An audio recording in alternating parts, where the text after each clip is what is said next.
the jungles of New Guinea,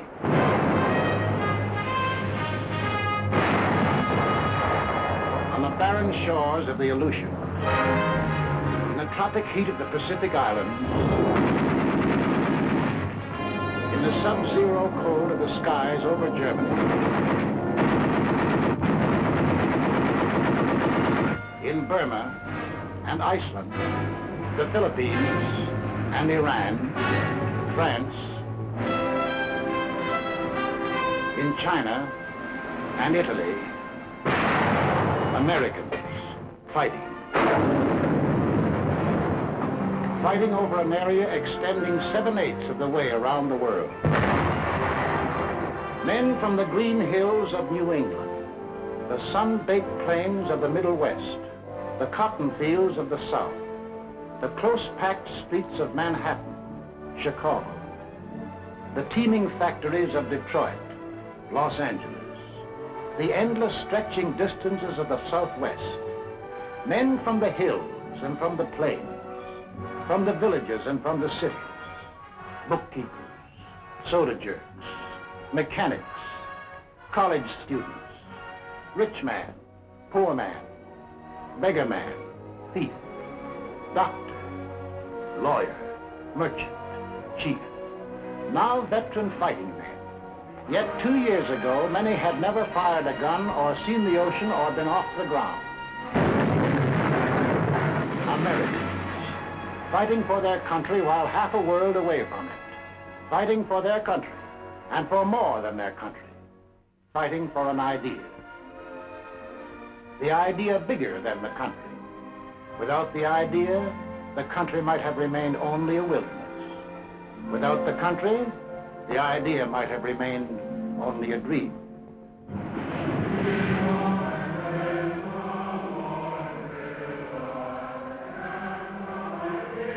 Over this ocean, 1607, Jamestown. 1620, Plymouth Rock. Here was America, the sea, the sky, the virgin continent. We came in search of freedom, facing unknown dangers rather than bend the knee or bow to tyranny. Out of the native oak and pine, we built a house, a church, a watchtower. We cleared a field, and there grew up a colony of free citizens. We carved new states out of the green wilderness: Virginia, Massachusetts, Rhode Island, Carolina. Then came the first test in the defense of that liberty. 1775, Lexington. Our leaders spoke our deepest needs. Colonists are by the law of nature free-born, as indeed all men are.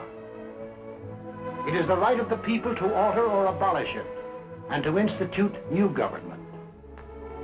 These are the times that try men's souls. But as for me, give me liberty, or give me death. In the midst of battle, it happened. The idea grew.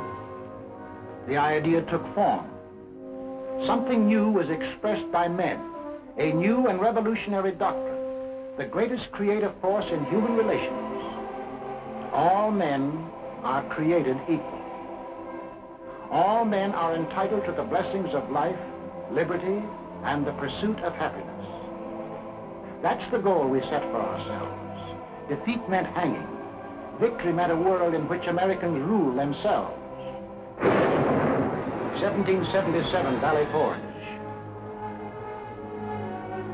We fought and froze, suffered and died. For what? For the future freedom of all Americans. A few of us doubted and despaired. Most of us prayed and endured all. 1781, Yorktown.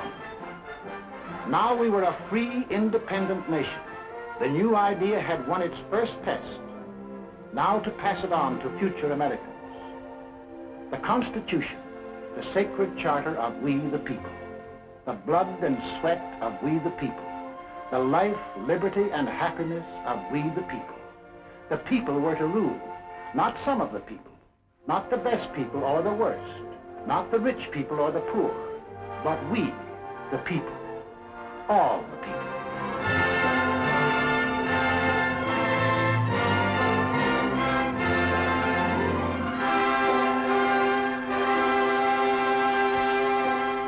In this brotherhood, America was born. One nation, indivisible, with liberty and justice for all. We began as 13 states along the Atlantic seaboard. We pushed across the Alleghenies, the Ohio River, the Mississippi, the last far range of the distant Rockies. We carried freedom with us. No aristocratic classes here, no kings, no nobles or princes, no state church, no courts, no parasites, no divine right of man to rule man. Here, humanity was making a clean, fresh start from scratch. Behind us, we left new states, chips off the old blocks welded together by freedom.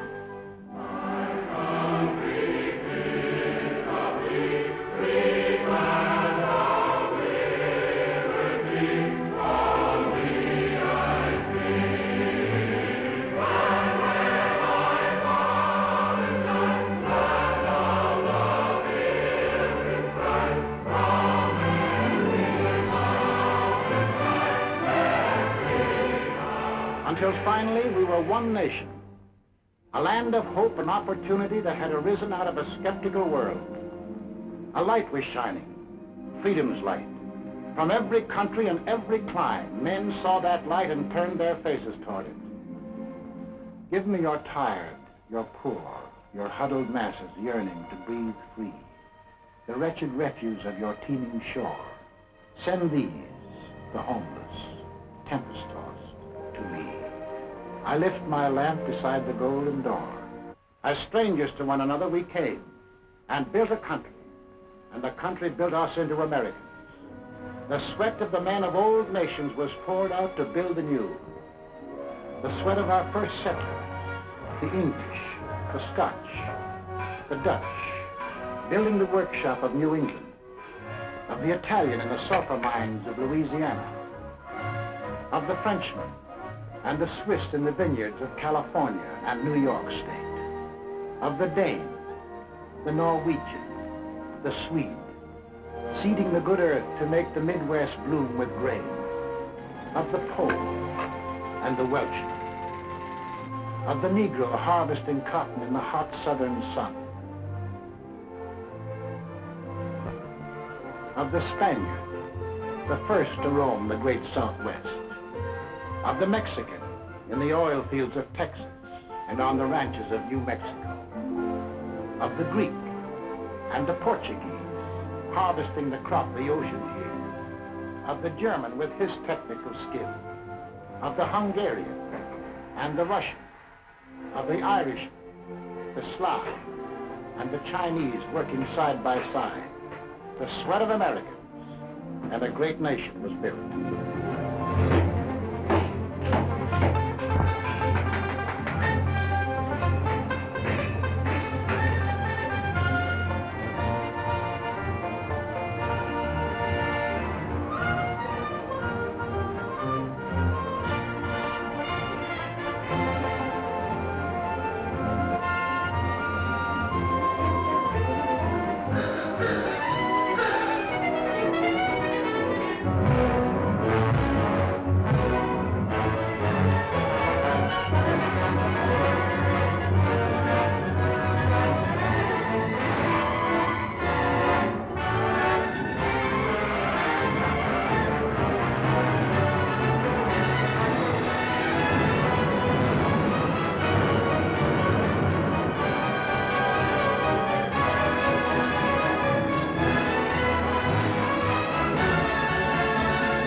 Of the men of all nations built America, and the blood. For the blood of Americans has been freely shed. 5 times in our history have we withstood the challenge to the idea that made our nation. The idea of equality for all men, life, liberty, and the pursuit of happiness. The idea that made us the people we are. Let's take a look at ourselves before we went into this war. Well, first of all, we're a working people. On the land, at the workbench, at a desk. And we're an inventive people. The lightning rod, cotton gin, the telegraph, the blessed anesthesia of ether, the rotary printing press, the telephone, electric welding, the incandescent lamp, the submarine, steam turbine, the motor-driven airplane, the X-ray tube, the gyroscope compass, the sewing machine, television. All these, and countless more, bear witness to our inventiveness.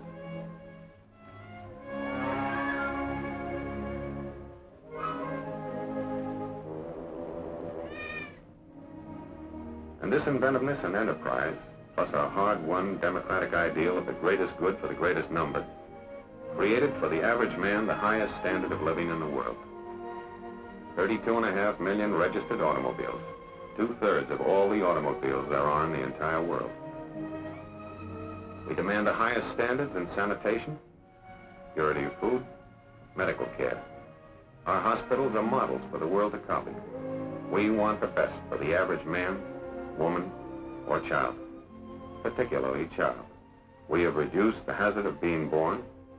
From then on, we protect, foster, and generally spoil the majority of our children. But it doesn't seem to hurt them much. They go to school, all kinds of schools. To kindergarten, public schools, private schools, trade schools, high schools, to 25,000 high schools, and to college. In the last war, 20% of all the men in the armed forces have been to high school or college. In this war, 63%. We're a great 2 weeks vacation people. We hunt, and we fish. Up north, down south, back east, out west. When the season opens, we hunt and fish. And we're a sports-loving people.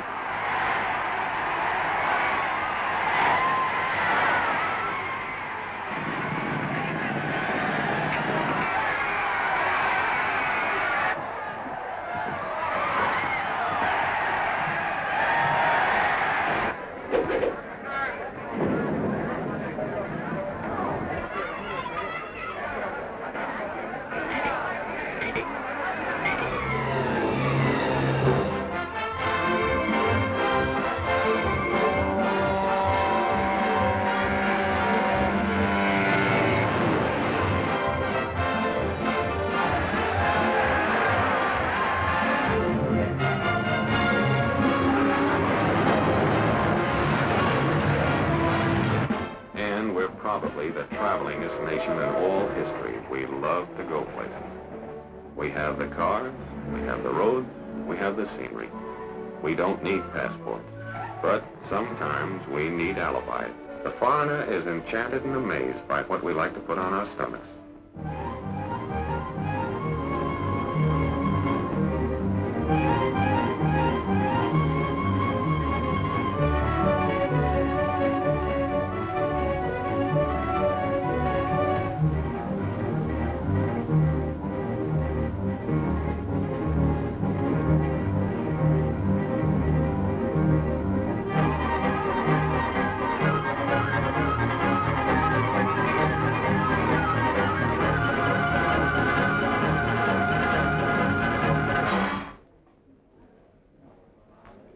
We join clubs, fraternities, unions, federations. Radios, we have one in the living room. When you think of refreshment, think of the dining room, the bedroom, the bathroom, in our cars, and in case of acid indigestion, in our hands, and up our sleeves. Does your cigarette taste different lately? Music, we couldn't be without it.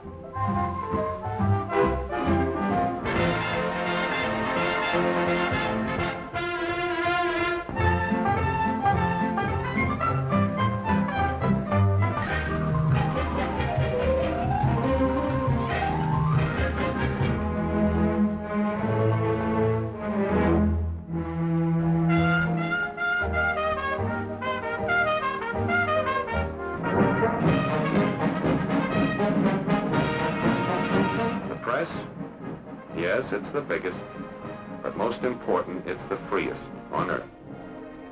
Over 12,000 newspapers of all shades of opinion, books on every conceivable subject, and more than 6,000 different magazines, not counting the comics. Churches, we have every denomination on earth. 60 million of us regularly attend, and no one dares tell us which one to go to. We elect our own neighbors to govern us. We believe in individual enterprise and opportunity for men and women alike. We make mistakes. We see the results.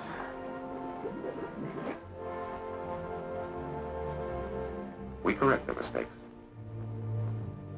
We skyrocket into false prosperities and then plummet down into false, needless depressions. In spite of everything, we never lose our faith in the future.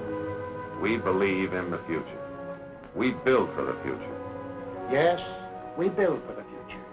And the future always catches up with us. Before we're done building, we've developed something new and have to start rebuilding. That's roughly the kind of people we are. Boastful, easygoing, sentimental, but underneath passionately dedicated to the ideal our forefathers passed on to us, the liberty and dignity of man. We've made great material progress, but spiritually we're still in the frontier days. Yet deep down within us, there is a great yearning for peace and goodwill toward men. Somehow we feel that if men turn their minds toward the fields of peace, as they have toward the fields of transportation, communication, or aviation, wars would soon be as old-fashioned as the horse and buggy days. We hate war. We know that in war, it's the common man who does the pain, the suffering, the dying. We bend over backwards to avoid it. But let our freedoms be endangered, and we'll pay and suffer and fight to the last man. That is the America. That is the way of living for which we fight today. Why? Is that fight necessary? Did we want war?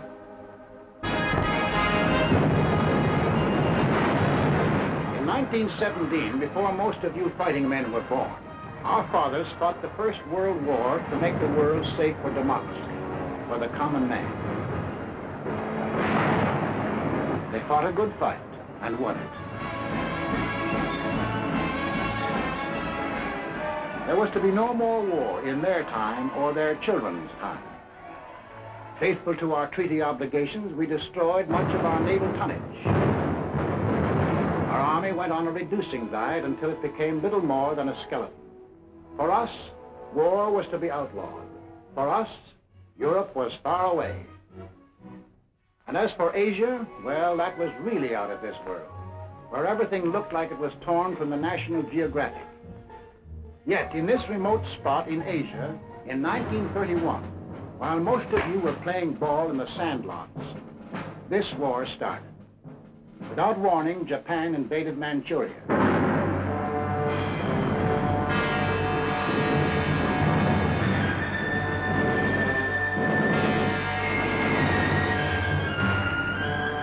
Once again, men who were peaceful became the slaves of men who were violent. In Washington, D.C., our Secretary of State made a most vigorous protest.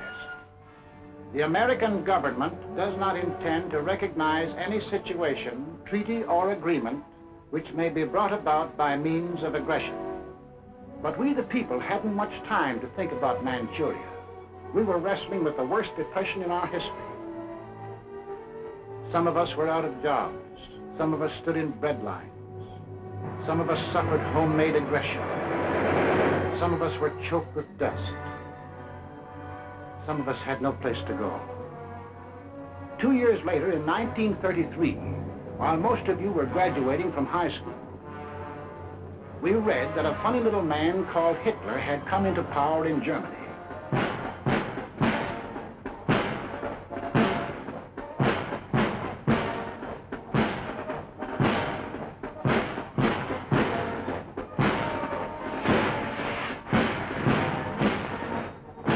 We heard that a thing called the Nazi Party had taken over.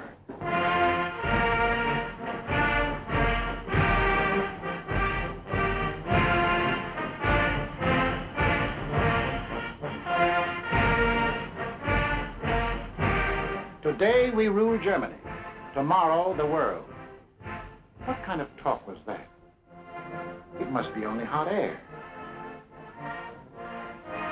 In 1935, about the time you had your first date, we read that strutting Mussolini had attacked far-off Ethiopia.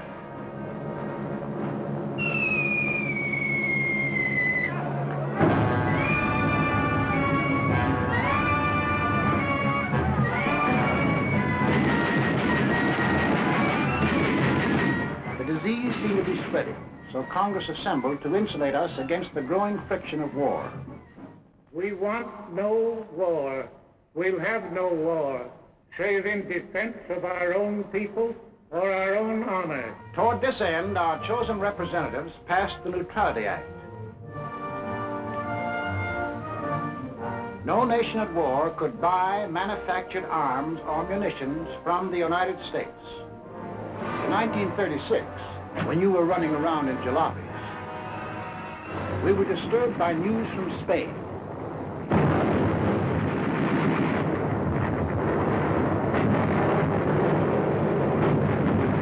In our newsreels, we saw German and Italian air forces and armies fighting in Spain and wondered what they were doing there.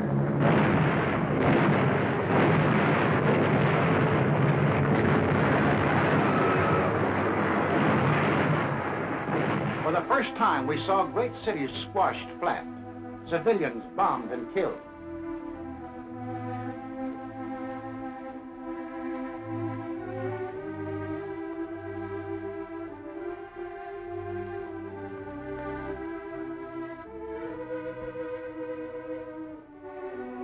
In November 1936, the American Institute of Public Opinion, known as the Gallup Poll, asked a representative cross-section of American people, if another war develops in Europe, should America take part again?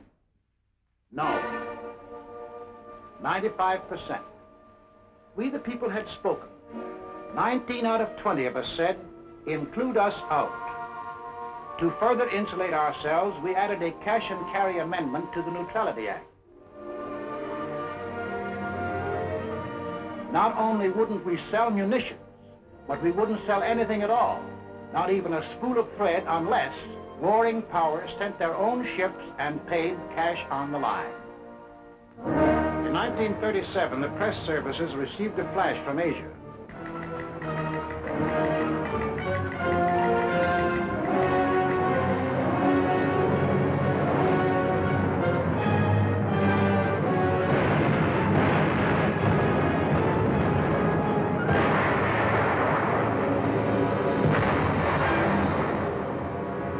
The Japs were turning Asia into a slaughterhouse. But for us, Asia was still far away.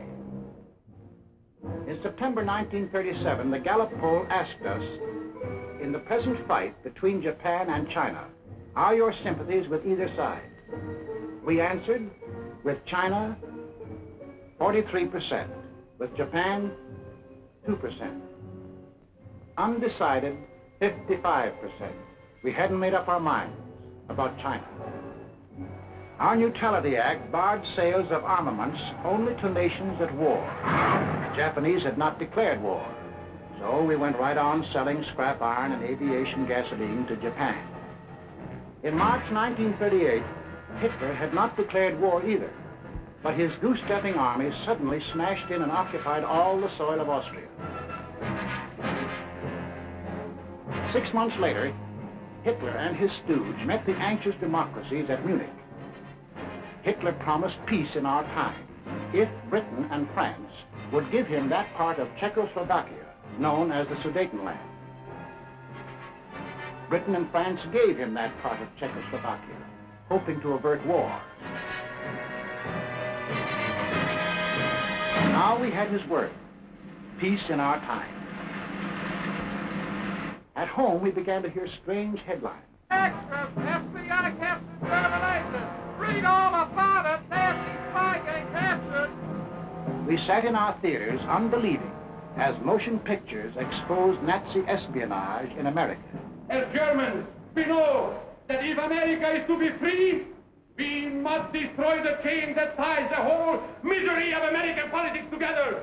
And that chain is the United States Constitution. Could these things really be? Yes, these subversive acts were happening in real life every day. German-American bonds, organized for the purpose of destroying us, marched under our very noses.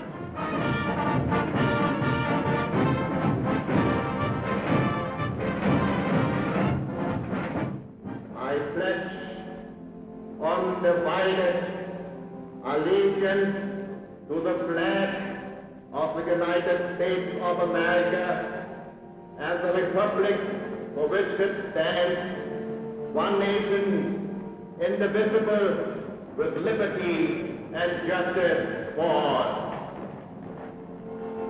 In our press, we read the news from abroad that Nazis were spending millions, arming Germany to the teeth.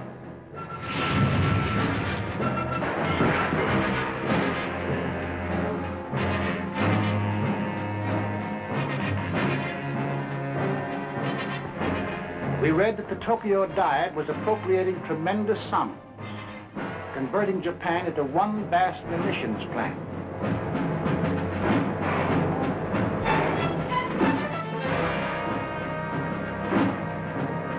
We watched these supposedly poor, have-not nations spend huge sums for armament, and we wondered why. Arrogantly, they told us why. They had declared war on us long before the shooting started. We have actually been at war since the day when we lifted the flag of our revolution against the democratic world. The Germans are a noble and unique race, to whom the earth was given by the grace of God.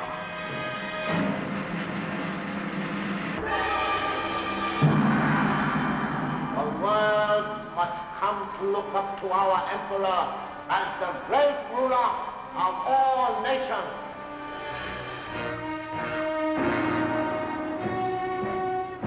When the people of these three nations elected to follow their leaders, Death Incorporated,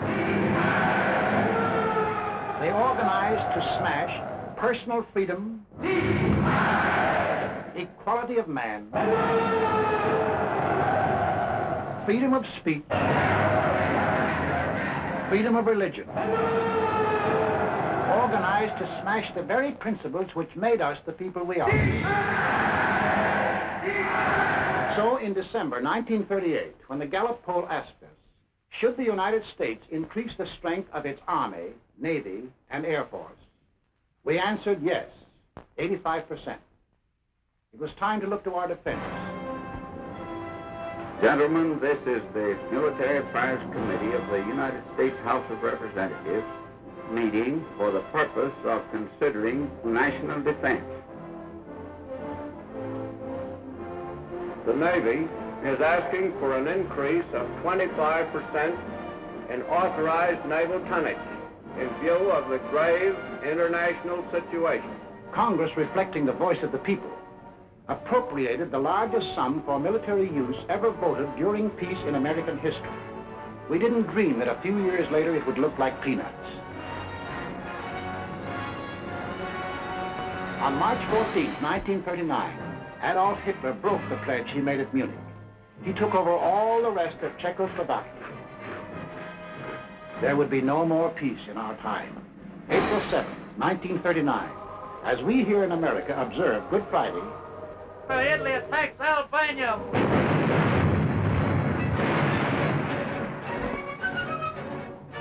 the picture was becoming clear. The conquering forces of violence were being set loose in the world. Where would they stop? In a last desperate effort to avert a world war, President Roosevelt, as a neutral, sent messages to Hitler and Mussolini, asking their promise to respect the independence of 30 free countries. Vor allem diese Anfrage an Roosevelt. To Adolf Hitler, this message was a huge joke as he repeated the names to a jeering Reichstag. Schweden, Dänemark, Niederlande, Belgien, Großbritannien, Irland, Frankreich, Portugal, Spanien, die Schweiz, Liechtenstein, Luxemburg, Polen, Ungarn, Rumänien, Jugoslawien, Russland, Bulgarien, Türkei, Irak, Arabien, Syrien, Palästina, Ägypten.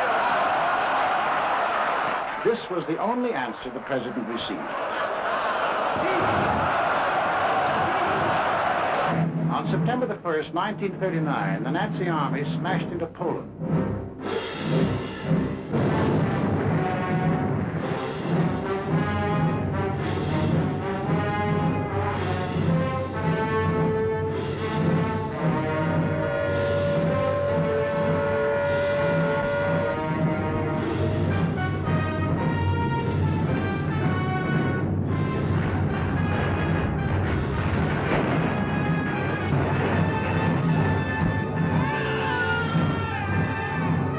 England and France had a treaty with Poland. Would they act now? Adolf Hitler's all-out attack on Poland makes the long-dreaded European war a certainty. Prime Minister Chamberlain of Great Britain gave the Nazi dictator a 0 hour for withdrawing his troops from Poland. That 0 hour ends now. At this time, we transfer you to London for an important announcement by the British Prime Minister. Up to the very last, it would have been quite possible to have arranged a peaceful and honorable settlement between Germany and Poland, but Hitler would not have it. The situation in which no word given by Germany's ruler could be trusted, and no people or country could feel itself safe, had become intolerable. Now, may God bless you all, and may He defend the right, for it is evil things that we shall be fighting against. And against them, I am certain that the right will prevail. 6 hours after Great Britain declared war on Nazi Germany, the Republic of France followed. All France is in a maelstrom of activity. The Maginot Line has already opened fire on the Germans. The sparring is ended. World War II has begun.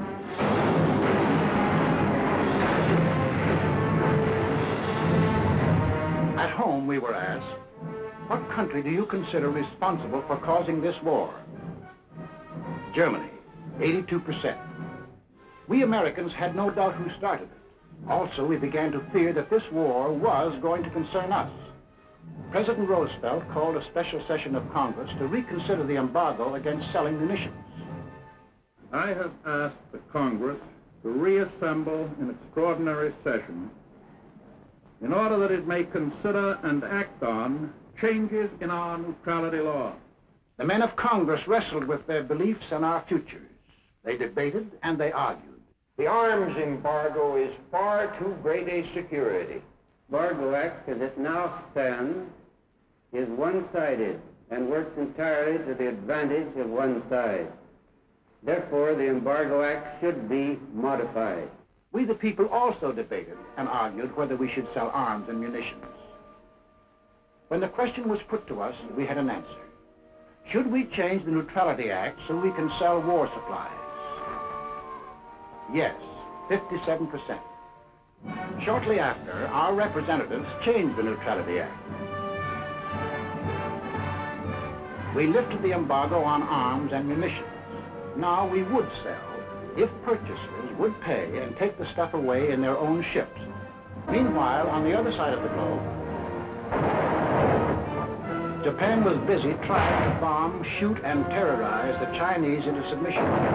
We began to realize that if Japan conquered 400 million Chinese, she might become so strong as to run us right out of the Pacific.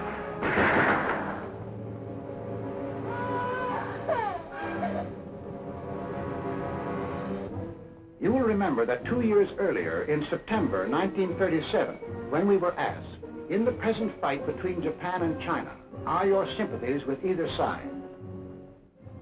Only 43% were with China. Most of us were undecided. In June 1939, when we were asked the same question, 74% said we were with China. Now our minds were made up. When we loaded our scrap iron on Japanese ships, our citizens protested. Let Mr. Atchison, Assistant Secretary of State, tell us the inside of the story. So until the middle of 1940, the restriction of exports to Japan took the form of moral embargoes of aeroplanes and direct munitions. Then Congress passed the Export Control Act, and increasing cutoffs of scrap iron, aviation gasoline, and other strategic items followed. Exports were curtailed to the limit which those responsible for our defense were willing to risk. It was a fearful responsibility.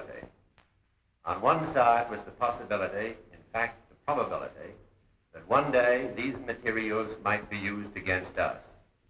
On the other side was the possibility, in fact the probability, that to cut them off would provoke an attack which we were not then prepared to resist. Finally, in the summer of 1941, as it became clear that Japan was turning her back upon every possibility of reconciliation and adjustment, and was determined upon her great gamble of conquest, all exports ceased. The leaders of Nazi Germany shifted their war machine into high gear. They overran into Denmark. They smashed into Norway. On May the 10th, 1940, they blitzed into Holland and Belgium. The Nazis are marching ahead at the fastest speed a conquering army has moved in all history. All roads in France are choked with slow-moving masses of refugees. Nazis with dive bombers are scraping and bombing thousands of helpless women and children. Mr. Geltenborg. Good evening, everybody. Tonight, it seems clearly apparent that the first great phase of the war in the West has been won by Germany. The army of French and British has made a valiant battle in its effort to retreat to Dunkirk, where there is some slight chance that some part of it can be evacuated. Adolf Hitler's mechanized forces are racing toward Paris as French resistance collapses. On this 10th day of June, 1940, the hand that held the dagger has struck it into the back of its neighbor. This is William L. Shirer speaking from the forest of Compiègne, where Adolf Hitler today is handing his armistice terms to France. It is 3:15 p.m. Adolf Hitler strides slowly toward the little clearing. I can see his face. It is grave, solemn, yet brimming with revenge. Off to one side is a large statue of Marshal Foch. Hitler does not appear to see it. Now we see the French walking down the avenue, led by General Hunsinger. Hitler and the other German leaders rise as the French enter. General Keitel reads the preamble to the German armistice terms. This whole ceremony is over in a quarter of an hour. The last time I saw Paris, her heart was warm and gay. I heard the laughter of her heart in every sweet cafe. The last time I saw Paris, a tree would rest for spring, and lovers walked beneath those trees, and birds found songs to sing. I dodged the same old taxi cab that I had dodged for years.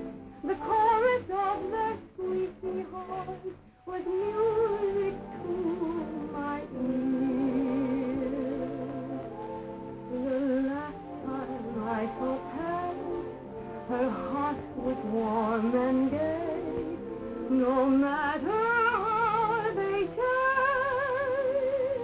her, I remember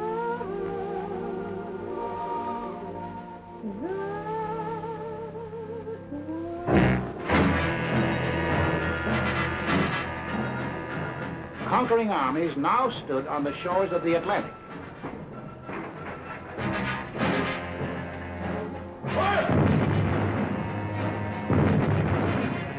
The danger was suddenly close. Countries conquered by the Nazis had possessions outside of Europe. Some of these possessions are in America. Would the Nazis demand the French naval units at Martinique? Would the Nazis move into the Dutch oil fields at Curacao? Would the Nazis seize the French naval base at Dakar for invasion of South America? Already in Brazil, there were over 1 million Germans who lived exactly as they did in Germany. 1,200 German schools with Nazi textbooks and Nazi teachers. Nazi newspapers. Hermann Goering glider clubs had been established. Also in Brazil, there were 260,000 Japanese taking orders from Japan. In Ecuador, within easy bombing range of the Panama Canal, German airlines had been established. German pilots were reserve officers of the Luftwaffe. The German transport planes had bomb racks already built in. In Argentina, German athletic clubs similar to the Hitler Youth Movement had been organized exclusively for Germans. Here was a fifth column ready to take over. In Havana, we met with 20 other American republics. There must not be a shadow of a doubt anywhere as to the determination of the American nations not to permit the invasion of their hemisphere by the armed forces of any power or any possible combination of powers. 20 American nations stood firm. The Americas would not allow any European colony in this hemisphere to be transferred to a non-American power. We said, keep out. We meant it. We must increase production facilities for everything needed for the Army and Navy for national defense. I believe that this nation should plan at this time a program that will provide us with 50,000 military and naval planes. To protect our shores, we authorized construction of a two-ocean navy, the greatest the world has ever known. At least it would be the greatest navy when completed in 1944.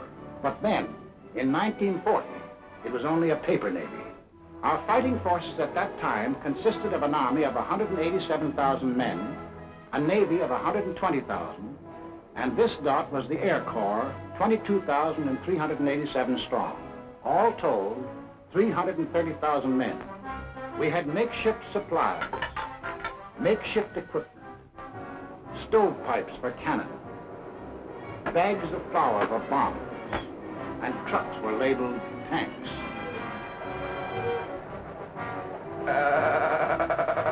Our infantry had exactly 488 machine guns. We possessed 235 pieces of field artillery, 10 light and 18 medium tanks. That was the Army of the United States in May 1940, the month in which the Nazis overran France. So we called our Minutemen, the National Guards of the 48 states.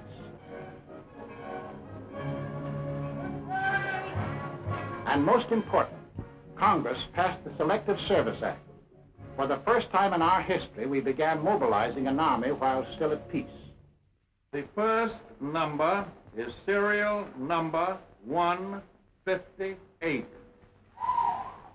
This is the Army, Mr. Jones.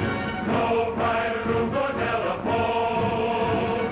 You had your breakfast in this before, but you won't have it there anymore. The second number, which has just been drawn, is 192.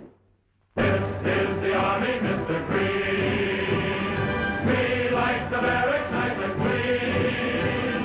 You had a housemaid to clean your floor, but she won't help you out anymore.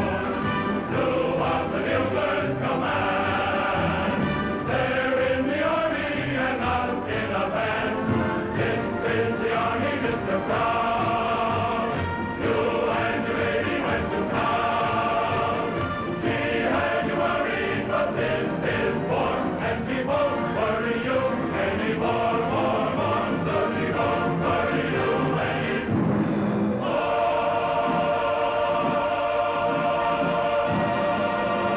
anymore. It wasn't too soon. Time was running out. The Nazis had begun their shattering blitz on Britain. Hello, America. This is Edward Murrow speaking from London. There were more German planes over the coast of Britain today than at any time since the war began. Anti-aircraft guns were in action along the southeast coast today.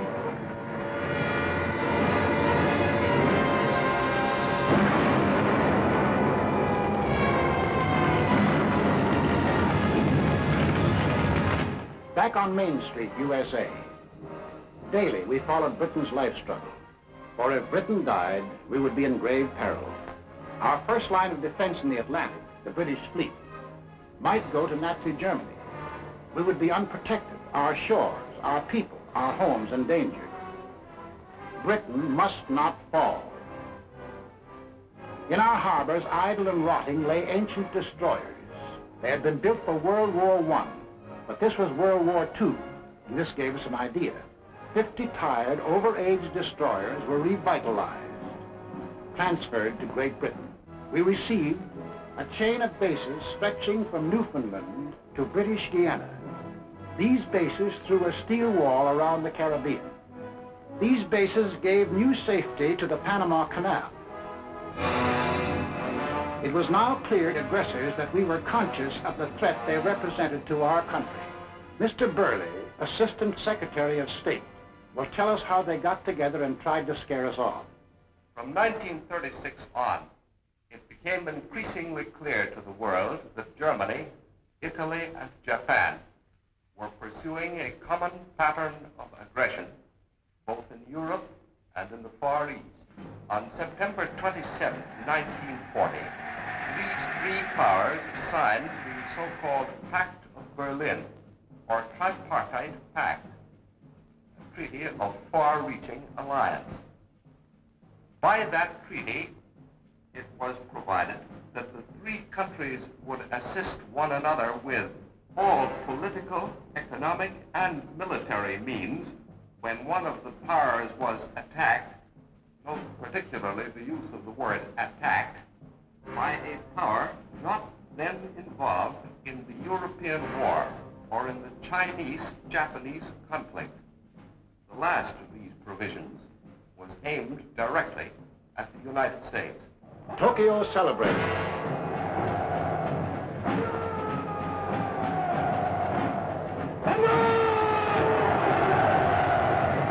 Rome cheered.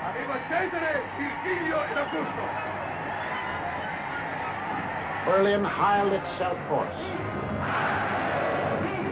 It was clear now that the three Axis countries definitely stood against us. More anxious than ever, we watched the life and death struggle for the possession of the skies over Britain.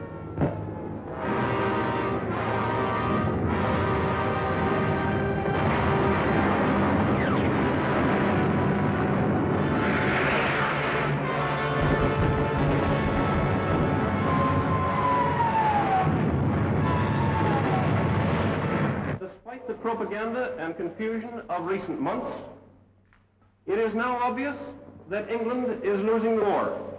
England will not only survive, England will win.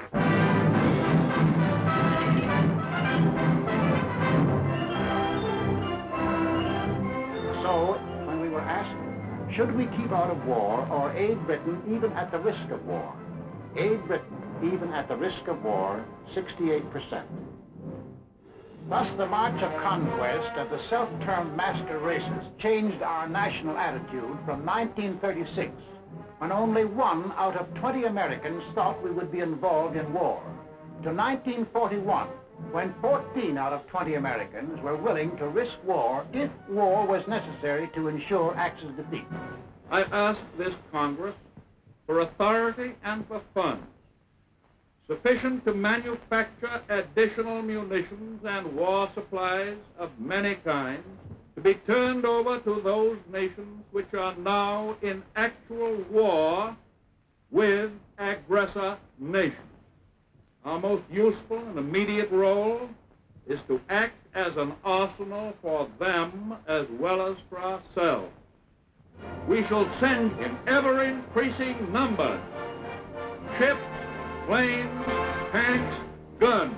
That is our purpose and our pledge. By an overwhelming majority, Congress passed Lend-Lease, Bill number 1776, another declaration of independence.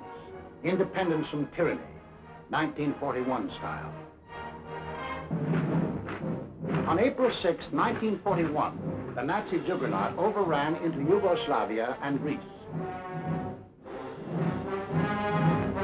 On June the 22nd, 1941, the success-crazy Nazis took their longest step toward world conquest. Without any declaration of war, they blitzed into Russia.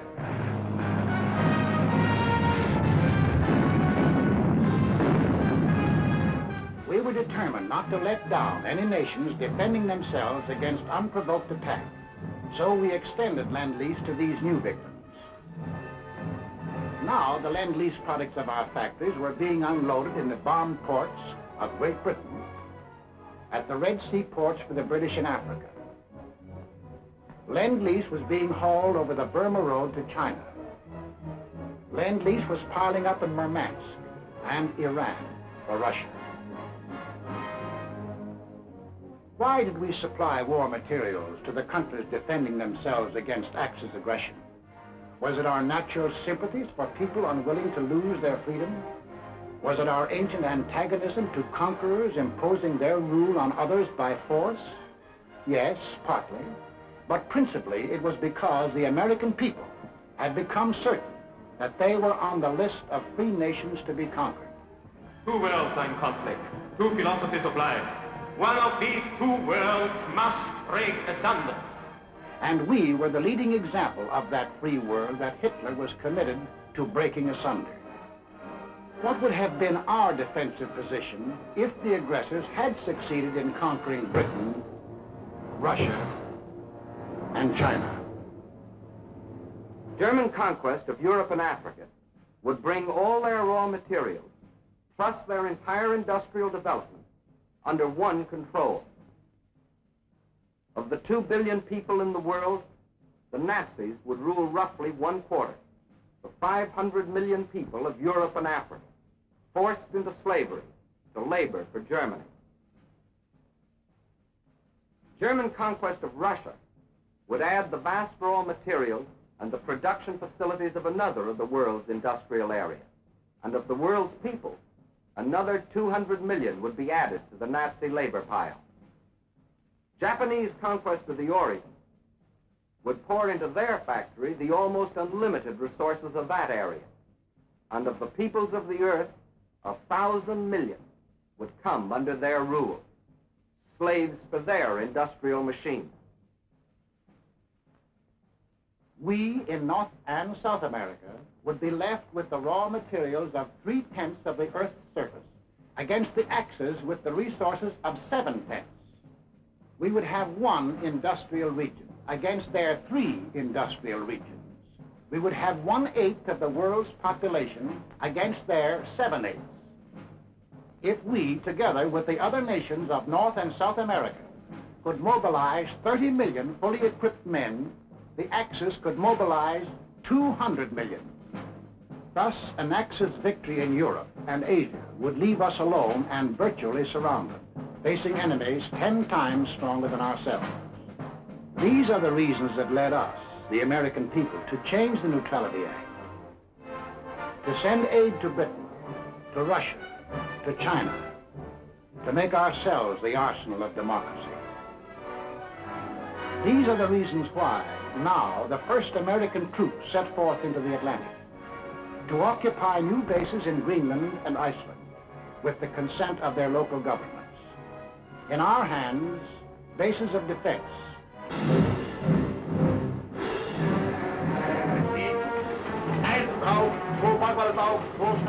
The Germans opened unrestricted submarine warfare.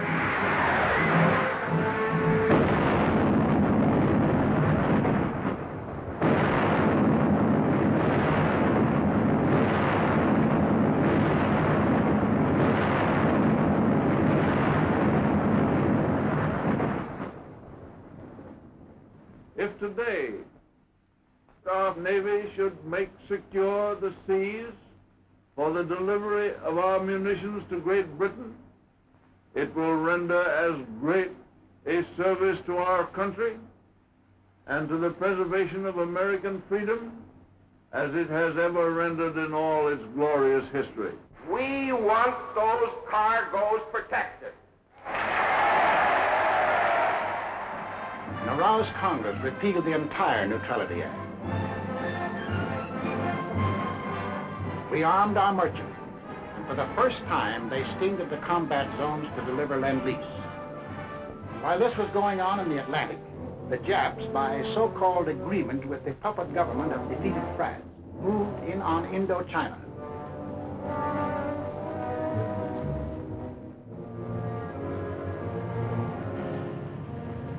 There were now only 2 threats to their plan for conquest of Greater East Asia. First was their northern neighbor, Russia, the only military power within striking distance of Japan. The Nazis were taking care of Russia. The second threat to Japanese conquest was us. Japanese southward expansion was too dangerous to attempt with our bases still standing in the Philippines and our supply lines open to Wake, to Midway, and to Hawaii. We were in their way. We had to be removed. But in the Japanese way. Off to Washington went Special Ambassador Kuroso on what the Japs said was a mission of peace. But carefully synchronized with his departure from Tokyo was the departure of a Jap task force under sealed orders, not on a mission of peace. On November 14th, Mr. Kuroso arrived in San Francisco, smiling his toothy smile as he sang the old song of Japanese friendship. The Japanese were a peace-loving people. Their whole policy was devoted to the establishment of permanent peace in Asia.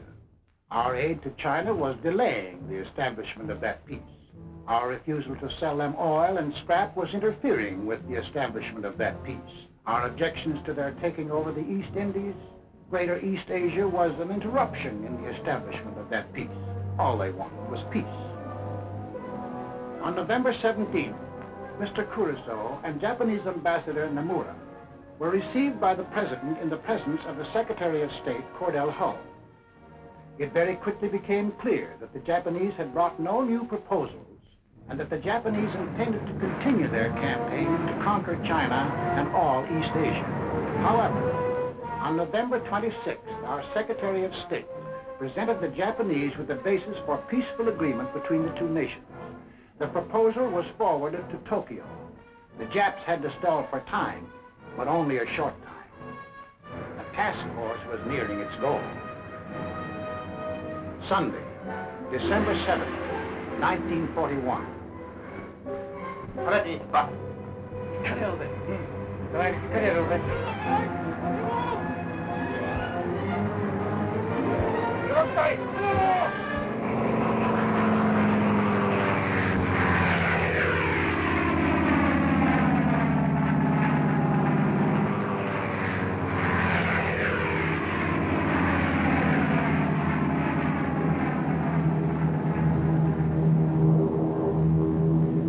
p.m.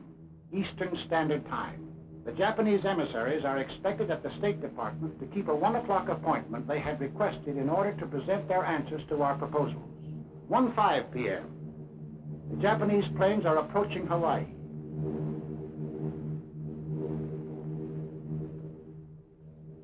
1:10 p.m. The Japanese emissaries telephoned to postpone their appointment until 1:45. 1:20 p.m.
p.m. The Japanese envoys, smiling and correct, arrive at the State Department. 2:20 p.m.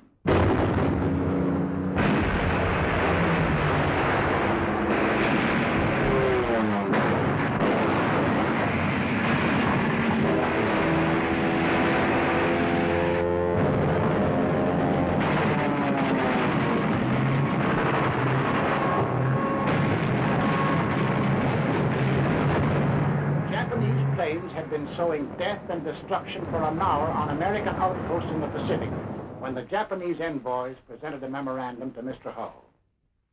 Here is the memorandum presented to me. As you can see, it is quite a lengthy document.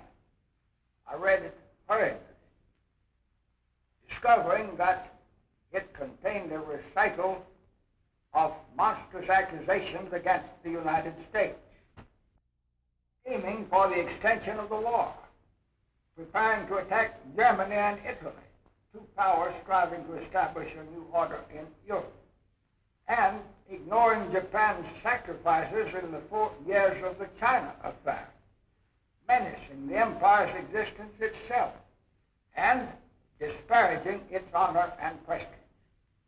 After reading the note, I said to the Japanese emissaries, I have never seen a document that was more crowded with infamous falsehoods and distortions on a scale so huge that I never imagined that any government on this planet was capable of uttering them.